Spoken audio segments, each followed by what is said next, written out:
حي على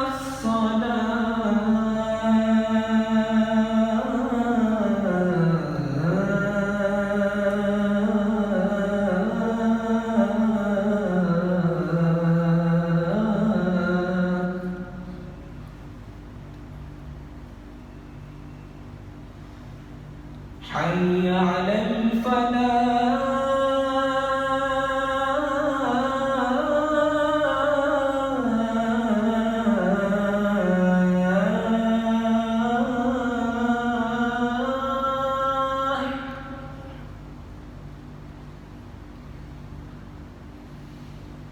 حي على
الحمد لله القائل كل نفس ذائقة الموت وإنما توفون أجوركم يوم القيامة فمن زحزح عن النار وأدخل الجنة فقد فاز وما الحياة الدنيا إلا متاع الغرور. أشهد أن لا إله إلا الله وحده لا شريك له وأشهد أن محمدا عبده ورسوله. اللهم صل وسلم على سيدنا محمد وعلى آله وصحبه أجمعين. أما بعد فيا أيها المسلمون اتقوا الله، أوصيكم وإياي بتقوى الله فقد فاز المتقون. قال الله تعالى: أعوذ بالله من الشيطان الرجيم. يا أيها الذين آمنوا اتقوا الله حق تقاته ولا تموتن إلا وأنتم مسلمون. Muslimin yang dirahmati Allah sekalian, marilah sama-sama kita tingkatkan kualiti iman dan takwa kehadirat Allah Subhanahu wa taala dengan menunaikan segala titah perintahnya dan meninggalkan segala larangannya, kerana ia adalah sebaik-baik bekalan di hari akhirat kelak. Khutbah Jumaat pada hari ini yang bertajuk Bila Israel Datang Memanggil. Muslimin yang dirahmati Allah sekalian, kehidupan manusia di dunia ini bermula daripada rahim ibunya. Kemudian setelah hidup di dunia beberapa lama, ia pun akan menemui sebuah kenyataan yang tidak boleh dielakkan, yaitu kunjungan malaikat Israel mengambil nyawanya. Kehadirannya untuk mengambil nyawa manusia tanpa mengenal usia, tua ataupun muda, sehat ataupun sakit, tidak mengenal kaya ataupun miskin, berkedudukan tinggi ataupun orang biasa.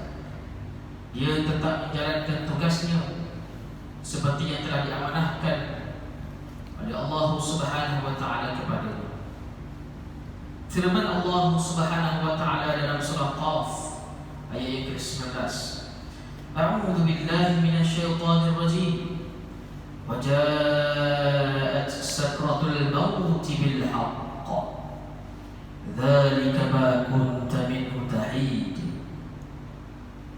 Dan apabila sampai ajal seseorang, datanglah sakratul maut, membawa kebenaran yang telah dijanjikan. Serta dikatakan kepada yang mengingkarinya seperti itu, inilah perkara yang engkau selalu mengelak diri daripadanya. Ketika nyawa dicabut dan dipisahkan daripada jasad, nafas kita terhenti, mulut terkunci, anggota badan lemah, pintu taubat ditutup. Yang kedengaran hanyalah tangisan dan rintihan keluarga yang ditinggalkan. Tiada sesiapa yang boleh menolong, menyelamatkan kita daripada kematian. Walaupun di samping kita ada doktor yang pakar, Tok Bomo, Tok Imam, Tok Bilal dan sebagainya. Mereka yang hidup di dunia bergelumang dengan dosa akan menghadapi kematian dalam keadaan terseksa dan ketakutan. Lebih-lebih lagi apabila Allah Subhanahu wa taala memperlihatkan kepadanya neraka tempat tinggal mereka. Na'udzubillah min dzalik. Dikala merasa pedihnya kematian, Rasulullah sallallahu alaihi wasallam sebagai makhluk yang paling dicintai oleh Allah Subhanahu wa taala bersabda melalui sebuah hadis yang diriwayatkan oleh Sayyidatina Aisyah radhiyallahu anha, la ilaha illallah inna lil mauti sakrat. Tiada Tuhan yang berhak disembah melainkan Allah. Sesungguhnya dalam kematian terdapat rasa sakit. Hadis riwayat Bukhari. Muslimin yang mulia, sesungguhnya perjalanan untuk menuju ke alam akhirat merupakan satu perjalanan yang jauh, perjalanan yang bakal menentukan tempat yang kekal abadi, sama ada sebagai penghuni syurga maupun neraka. Perjalanan tersebut bermula dengan kematian, kemudian bersemadi di alam barzakh, seterusnya pertemuan di padang mahsyar. Kerana kedahsyatan perjalanan itu, Rasulullah sallallahu alaihi wasallam bersabda melalui sebuah hadis yang diriwayatkan oleh Sayyidatina Aisyah radhiyallahu anha, wallahi law ta'lamuna ma a'lam la dhahiktum qalilan wa la bakitum katsiran. Demi Allah, seandainya engkau mengetahui apa yang aku tahu, nescaya engkau akan sedikit ketawa dan banyak menangis. Hadis muttafaqun alaih. Muslimin yang dirahmati Allah sekalian, merujuk kepada kitab Sabilul Adhkar wal Iktibar. Usia manusia dibahagikan kepada 5. Bermula dalam rahim ibu, kemudian dihidupkan di atas dunia. Setelah mati ia disemadikan di alam barzakh, seterusnya dibangkitkan di padang mahsyar. Selepas itu dibawalah ditentukan tempatnya sama ada syurga maupun neraka. Sesungguhnya kematian itu bukanlah berakhirnya urusan manusia dengan Allah Subhanahu wa taala. Ketika jenazah disemadikan di alam barzakh atau dalam kubur, para jemaah yang mengusung jenazah ke kubur pun pulang. Malaikat Munkar dan Nakir pulang pula datang untuk menyoal. Tidak seorang pun boleh terkecuali daripadanya. Antara soalannya, ma rabbuka? Siapakah Tuhanmu? Siapakah nabimu? Apakah agamamu? Siapakah imammu? Dan apakah pegangan hidupmu? Dan di manakah kiblatmu? Siapakah saudaramu? Apakah agaknya roh boleh menjawab soalan-soalan tersebut dengan mengatakan Allah itu Tuhanku, sedangkan semasa di dunia ini tidak tetap beriman kepadanya? Mampukah kita menjawab Muhammad itu adalah nabiku, sedangkan kita tidak mengikut syariat yang disampaikannya? Mampukah kita menjawab Islam itu agamaku, kalau kita enggan mematuhi sepenuhnya hukum hakam dan Islam? Mampukah kita menjawab Al-Quran itu peganganku, kalau kita tidak pernah membaca dan ikut ajarannya? Bolehkah roh menjawab Ka'bah itu kiblatku, kalau kita kadang-kadang solat, kadang-kadang tidak? Mampukah kita menjawab muslimin dan muslimat itu saudaraku, kalau kita sering mengumpat, mencerca, bergaduh, menghina saudara seagama? Hadirin yang berbahagia, perlu diingat bahawa harta dan kekayaan dunia yang kita bersusah payah mengumpulkannya dan dan memikirkan siang dan malam tidak boleh membantu kita, kecuali apabila sebahagian harta tersebut kita infakkan sebagai wakaf atau sedekah untuk memperoleh keridhaan Allah Subhanahu wa taala. Harta tersebut akan memberi ganjaran pahala kepada kita selagi harta yang kita wakafkan itu dapat dimanfaatkan. Sebuah hadis yang diriwayatkan oleh Abu Hurairah radhiyallahu anhu bahawa Rasulullah sallallahu alaihi wasallam bersabda yang bermaksud, apabila mati anak Adam, maka akan terputuslah amalannya kecuali 3 perkara. Yang pertama, sedekah jariah, yakni wakaf. Sedekah semasa kita hidup di atas muka bumi Allah Subhanahu wa taala ini dengan harta kita sedekahkan di tempat yang sepatutnya. Dan kita wakafkan harta kita di jalan Allah Subhanahu wa taala. Ini yang pertama. Yang kedua, ilmu yang dimanfaatkan, ilmu yang kita belajar, kita ambil, kita bawa, kita tarbiyah kepada anak-anak kita, cucu kita. Dan itulah dinamakan sebagai ilmu yang dimanfaatkan, dibawa dalam kehidupan kita amalkan, kita sampaikan dan sebagainya. Dan terakhir, anak soleh yang mendoakannya. Anak-anak di atas,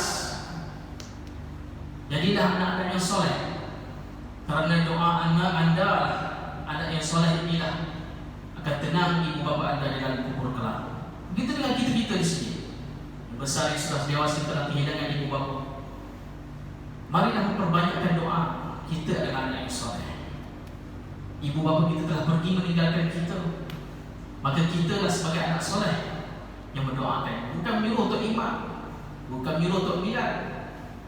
Diri kita sebagai anak yang soleh yang dekat dengan ibu bapa kita patut mendoakan mereka.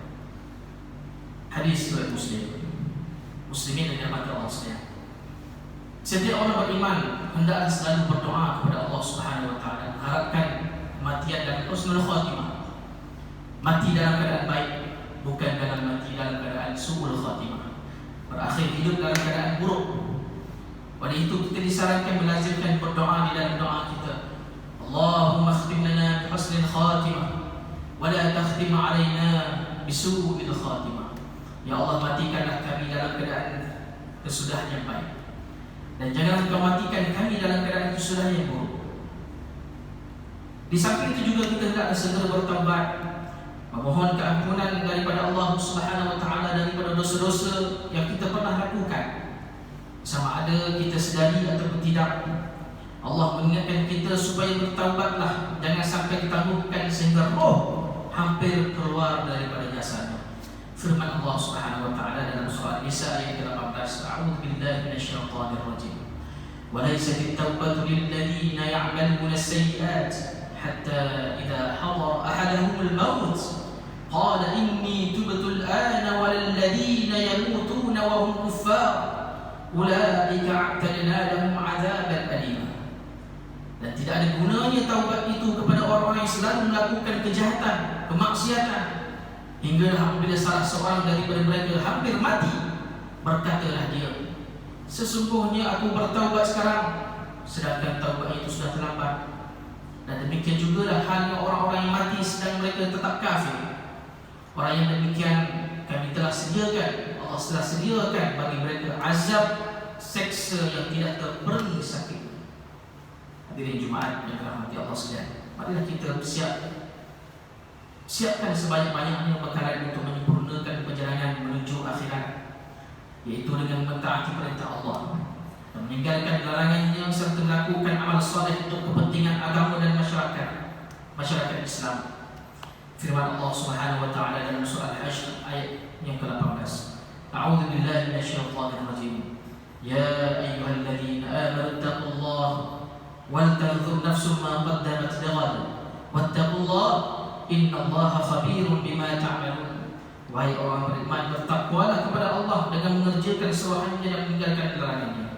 Dan hendaklah tiap-tiap diri melihat dan memerhatikan apa yang dia telah sediakan daripada amalan-amalan untuk hari esok, yakni hari akhirat. Dan sekali lagi diingatkan bahawa bertakwalah kepada Allah, sesungguhnya Allah amat meliputi pengetahuannya akan segala yang kamu kerjakan. Hadirin Jumaat yang dirahmati Allah sekalian, mengakhiri khutbah pada hari ini, marilah kita sama-sama menghayati dan mengambil pengajaran dengan saranan berikut. Yang pertama, umat Islam hendaklah yakin bahawa adanya hari akhirat yang mana Allah Subhanahu wa taala akan mengadili amalan kita di dunia untuk ditentukan sama ada kita layak ditempatkan di syurga maupun neraka. Umat Islam hendaklah meningkatkan amal soleh dan tidak menyekutukan Allah dengan sesuatu apapun. Dan umat Islam hendaklah segeralah bertaubat, memohon keampunan kepada Allah Subhanahu wa taala akan maksiat dilakukan dan mengqadhakan amalan fardu yang telah ditinggalkan selama ini. A'udzu billahi minasyaitonir rajim. Innamat taubatu 'ala Allahi lil ladzina ya'maluna as-su'a bijahalah thumma yatubuna min qaribin fa ulaika yatubu Allahu 'alaihim wa kana Allahu 'aliman hakima. Sesungguhnya taubat di sisi Allah itu hanya bagi orang yang melakukan kejahatan disebabkan kejahilan, kemudian mereka segera bertaubat, maka mereka itulah yang diterima Allah taubatnya, dan Allah Maha mengetahui lagi Maha biasa. Surah An-Nisa ayat 17. Barakallahu li wa lakum fil Qur'anil 'azim wa nafa'ani wa iyyakum bima fihi min al-ayati wa dhikril hakim wa taqabbala minni wa minkum tilawatahu innahu huwas samiul 'alim. Aqulu qawli hadha wa astaghfirullahal 'azim li wa lakum wa lisa'il muslimin wal muslimat fastaghfiruhu innahu huwal ghafurur rahim.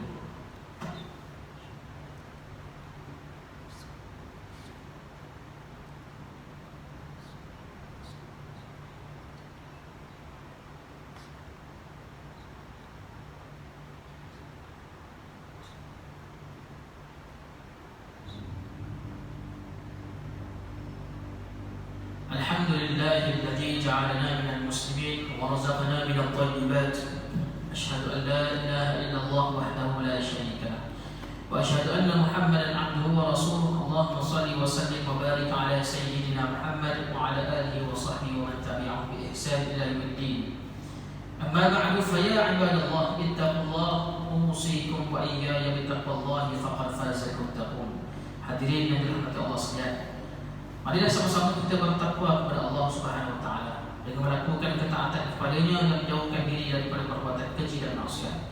Innallaha wa malaikatahu yusalluna 'alan nabi ya ayyuhalladzina amanu sallu 'alaihi wa sallimu taslima. Allahumma shalli wa sallim 'ala sayyidina Muhammad wa 'ala alihi wa ashabihi ajma'in. Allahumma ighfir lil muslimina wal muslimat wal mu'minina wal mu'minat al ahya'i minhum wal amwat innaka sami'un qarib mujibud da'wat wa ya qadhi al hajat. Allahumma a'izz al islam wal muslimin wa ahlik al kafrata wal mubtadi'at wal musyrikin. Allahumma inna nas'aluka wa natawassalu ilayka bi nabiyyika al amin wa nas'aluka bi asma'ika al husna wa sifatika al 'uzma an tahfaza bi 'aini 'inayatika ar rabbaniyah wa bi hifzi liqatika as samadaniyah jalalatika al mu'azzam sultan Selangor Sultan Syarafuddin Idris Shah al Haji ibni al marhum Sultan Salahuddin Abdul Aziz Shah al Haji. Allahumma alim al-'auna wal hidayah wal tawfiq was sihhata was salamata mink liwali ahli Selangor Tengku Amir Shah ibni as-Sultan Syarafuddin Idris Shah al Haji fi amnin wa salahin wa afiyatin bimannika wa karamika ya dzal jalali wal ikram. Allahumma atil 'umrahuma muslihin lil muwaqqaf wal ra'iyyah wal bilad wa balligh maqasidahuma li tariqil huda wal rasyad.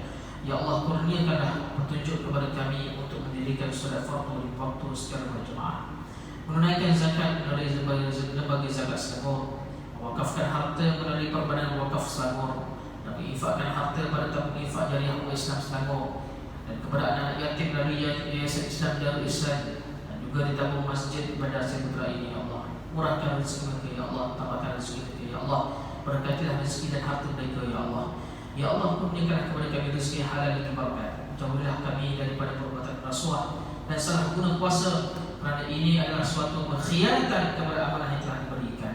Allahumma ya dafi'al bala irfa' 'anna hadzal waba wal bala wal marad wa syada'id wal bihad bi lutfika ya latif innaka 'ala kulli syai'in qadir wa bil ijabati jadir. Rabbana hab lana min azwajina wa dhurriyyatina qurrata a'yun waj'alna lil muttaqin imama. Rabbana atina fid dunya hasanah wa fil akhirati hasanah wa qina 'adzabannar. Ibadallah, inna Allah ya'muru bil 'adli wal ihsan wa ita'i dzil qurba wa yanha 'anil fahsya'i wal munkari wal baghi ya'idukum la'allakum tadhakkarun. Fadhkurullaha al-'azima yadhkurkum washkuruhu 'ala ni'amihi yazidkum was'aluhu min fadlihi yu'tikum la dzikrullahi akbar. Wallahu ya'lamu ma tasna'un.